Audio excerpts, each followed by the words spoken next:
Hello, story lovers. Welcome back to my channel, Possessive Husband Innocent 5, Part 165.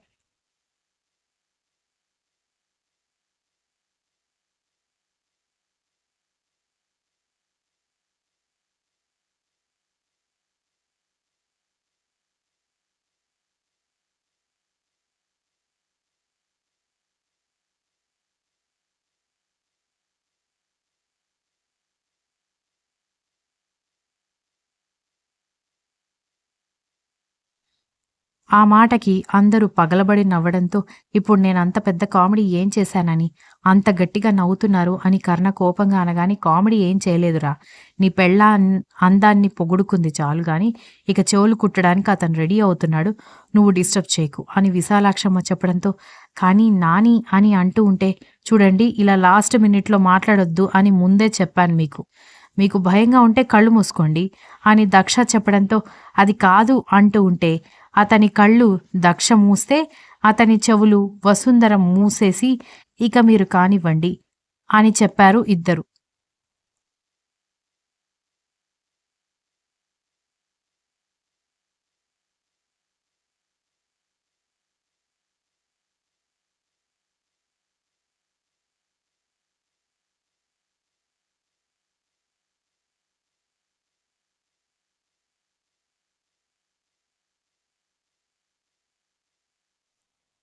దాంతో చెవులు కుట్టే వ్యక్తి వాళ్ళ మాటలు వింటూ మీ ఇంట్లో వాళ్ళందరూ చాలా సరదాగా ఉన్నారు. నిజంగా డబ్బున్న వాళ్ళు కూడా ఇలాగే ఉంటారని నేననుకోలేదు అనగానే, డబ్బున్న వాళ్ళేమైనా బంగారం తింటారా? ఎవరైనా అదే రైతు పండించిన బియ్యం తినాలి. అదే రైతు పండించిన కూరగాయలు తినాలి. బాధ వస్తే అవే కన్నీళ్ళొస్తాయి. సంతోషం వస్తే అదే నవ్వు వస్తుంది అని చెప్పడంతో, నిజమే అమ్మగారు అని అంటూ పాపకి చెవులు కుడితే కనీసం పాప ఏడవలేదు. కానీ అయిపోయిందా? అయిపోయిందా? అని అడుగుతూనే ఉంటే అయిపోయింది.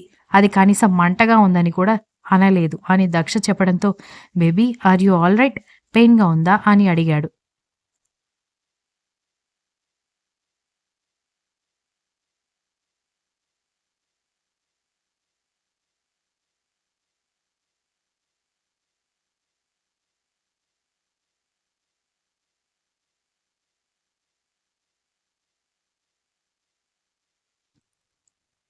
లేదు డాడీ, కొంచెం చెవులకి కొత్తగా అనిపిస్తుంది. కానీ it's okay. I can manage అని చెప్పడంతో, చూసావా నీ కూతుర్ని చూసి నేర్చుకోరా. నువ్వు దానికంటే సెన్సిటివ్‌గా తయారయ్యావు అది పుట్టిన తర్వాత అనగానే, ఆడపిల్లలున్న తల్లిదండ్రులు ఎవరైనా అంతే అమ్మా.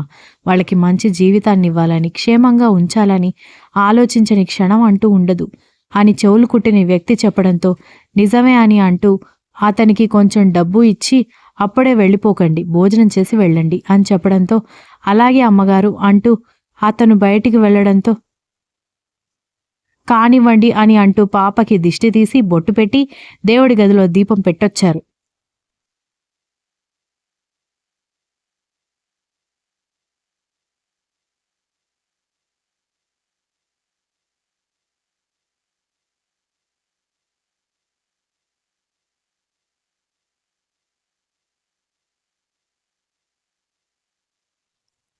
ఆ తర్వాత హాల్‌లో అన్ని భోజనం పాత్రలు తీసుకొచ్చి పెట్టి, చుట్టూ కూర్చోడానికి చాపలు పరిచి, ఇంట్లో వాళ్ళందరూ కూర్చున్న తర్వాత చెవులు కుట్టిన వ్యక్తిని కూడా పిలవడంతో, అతను కూడా వీళ్ళతో వచ్చి కూర్చోవడంతో, దక్ష, వసుంధర, ధాత్రి, మహాలక్ష్మి అందరికీ భోజనం వడ్డించడంతో, అందరూ తింటూ కూర్చోవడంతో, మీరు కూడా కూర్చోండి అమ్మా, ఇక్కడ అందరం మనవాళ్లే కదా ఉంది. ఎవరికి ఏదైనా కావాలంటే వాళ్ళు వడ్డించుకుంటారు అని చెప్పడంతో, అవును సిస్టర్ కూర్చోండి అని వరుణ్ కూడా చెప్పడంతో, సరేనంటూ మహాలక్ష్మి, ధాత్రి, దక్ష, వసుంధర కూడా కూర్చొని ఎవరికి వారు వడ్డించుకొని అందరూ కలిసి భోజనం చేసి, కర్ణ కొడుక్కి, కూతురికి భోజనం తినిపిస్తూ ఉంటే, వాళ్ళకి అలా అలవాటు చేయకండి. ఇప్పుడైనా వాళ్ళంతట వాళ్ళు తినాలి కదా అని దక్ష చెబుతూ ఉంటే, నేనున్నంత వరకు నా పిల్లలకి దేనికి కష్టపడాల్సిన అవసరం లేదు అనగానే, ఇప్పుడు అలాగే ఉంటావు. పెద్దయిన తర్వాత వాళ్ళని ఎందుకు పనికి రాకుండా చూసి బాధపడతావు అని అంది బామ్మ.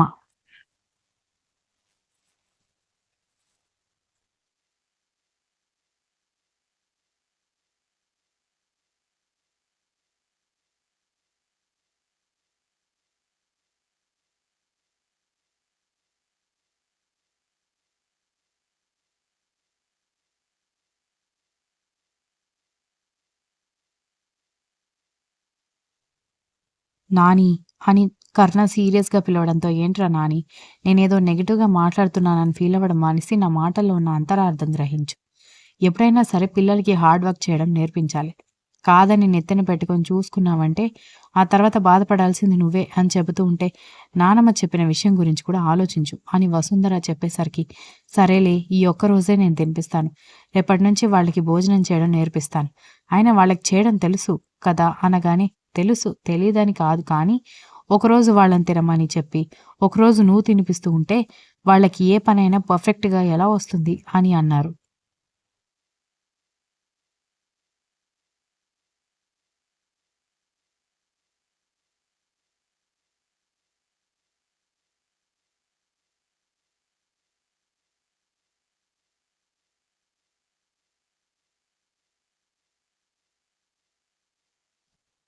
సరేలే తిట్టకండి. రేపటినుంచి మీరు చెప్పినట్టే చేస్తాను అనగానే, ఇక అందరూ భోజనం చేసి చెవులు కుట్టిన వ్యక్తి వెళ్ళిపోయిన తర్వాత సాయంత్రం వరకు ఉండి, ఇక మేము కూడా వెళ్తాం అనగానే, త్రివేణికి ఎప్పుడు చెవులు కుట్టిస్తారు అని దక్ష అడిగేసరికి, ఒక మంచి రోజు చూసి కుట్టించేస్తాం అక్క అనగానే, అందుకే అక్షరతో పాటు కుట్టించమని చెప్పాను. నువ్వే వినిపించుకోలేదు అనగానే, మీకు తెలుసు కదా, త్రివేణి పుట్టిన నక్షత్రాన్ని బట్టి తనకి, అక్షర పుట్టిన నక్షత్రాన్ని బట్టి తనకి చాలా తేడాలుంటాయని, అందుకే ఈరోజు చేయించలేదు అని అన్నారు ధాత్రి వరుణ్.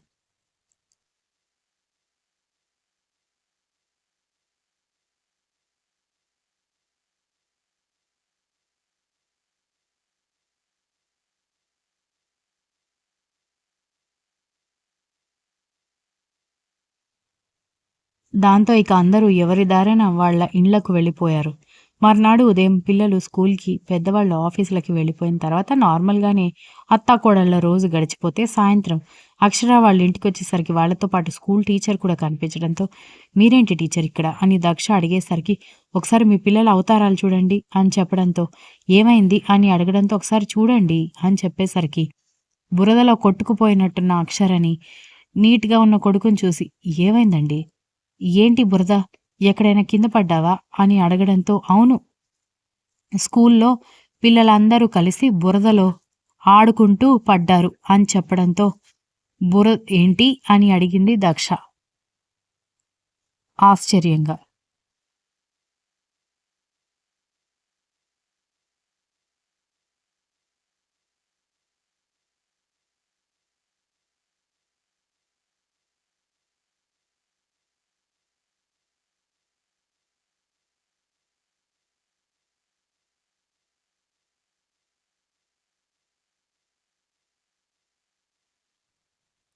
రోజు రోజుకి మీ అమ్మాయి అల్లరి ఎక్కువైపోతుందండి. తట్టుకోవడం మా వల్ల కావడం లేదు. అస్సలు మాట వినదు. క్లాస్‌లో అల్లరి చేస్తుంది. తను క్లాసెస్ వినదు. పక్క పిల్లల్ని కూడా విననివ్వడం లేదు. పిల్లల పర్ఫార్మెన్స్ ఏమాత్రం బాగాలేదని పేరెంట్స్ వచ్చి మాకు కంప్లెయింట్ చేస్తున్నారు. స్కూల్ ఎంత బావుంటే ఏం లాభం? చేసే ఫ్రెండ్‌షిప్ మంచిది కానప్పుడు. కొంచెం మీ అమ్మాయికి గట్టిగా చెప్పండి. తన ఫ్రెండ్స్ కూడా తనలాగే అల్లరి ఎక్కువ చేస్తున్నారు. రేపు చూడండి కంప్లెయింట్స్‌తో మా కంప్లెయింట్స్ బాక్స్ పగిలిపోతుంది. మొత్తం పిల్లలందరూ బురదలో డ్రెసెస్ పాడు చేసుకున్నారు. వాళ్ళ పేరెంట్స్ అందరూ వచ్చి అడిగితే, "మమ్మల్నేం చేయమంటారు?" అని టీచర్ మాట్లాడుతూ ఉంటేనే కర్ణ లోపలికి వచ్చి, "పిల్లలకి ఫిట్‌నెస్ చాలా అవసరం. బురదలో ఆడుకున్నంత మాత్రాన ప్రాబ్లమ్ ఏమీ లేదని చెప్పండి" అనగానే దక్ష, వసుంధర తల పట్టుకున్నారు.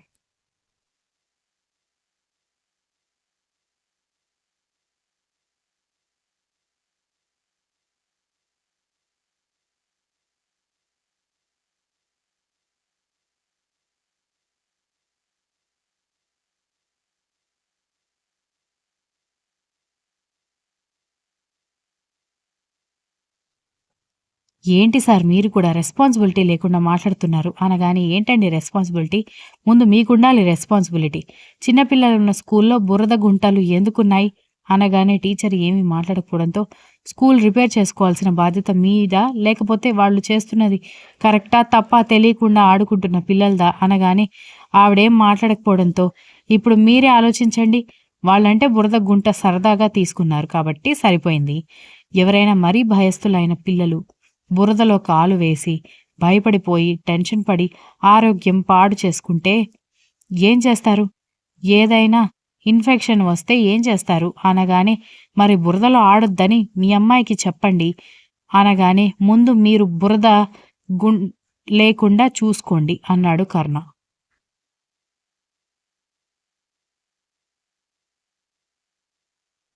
Continues. If you like the story, please like, share, comment and don't forget to subscribe.